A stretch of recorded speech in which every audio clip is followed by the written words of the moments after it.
Siamo riusciti adesso finalmente a depositare l'avviso di conclusione delle indagini che verrà notificato agli indagati e ai loro difensori già credo domani e nei prossimi giorni. Oltre ai reati di false comunicazioni agli organi di vigilanza, di aggiotaggio bancario, ho inserito nell'avviso di conclusione delle indagini anche l'ipotesi di reato di falso in prospetto. Chiusa la prima tranche dell'inchiesta su Veneto Banca, quella che vede come parti offese lo stesso istituto di credito, Banca d'Italia e Consob. Da 11 gli indagati rimangono in 4. Il presidente Flavio Trinca, il direttore Vincenzo Consoli, Mosè Faggiani, ex condirettore e responsabile commerciale, e Stefano Bertolo, responsabile della direzione amministrativa di Veneto Banca.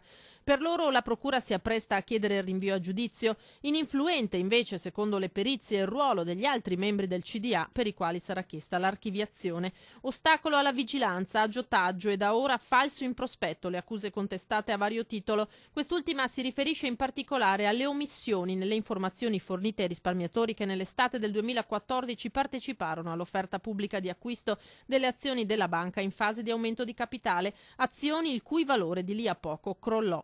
Un'indagine lunga e complessa, ferma 2 anni a Roma, poi riassegnata a Treviso, rallentata da problemi tecnici e dal mancato invio di rinforzi alla procura. Purtroppo, nonostante le richieste che sono state fatte, la nostra procura non ha ricevuto nessun tipo di risorsa aggiuntiva, né risorse umane, né risorse diciamo materiali, di attrezzature.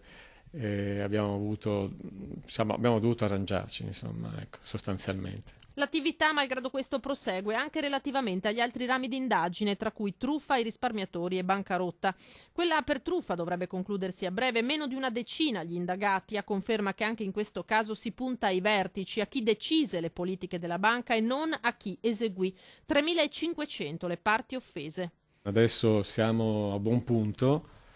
Le indagini sono quasi concluse e quindi anche per quella auspico che nel giro di un mese o al massimo un paio di mesi di poter emettere l'avviso di conclusione delle indagini.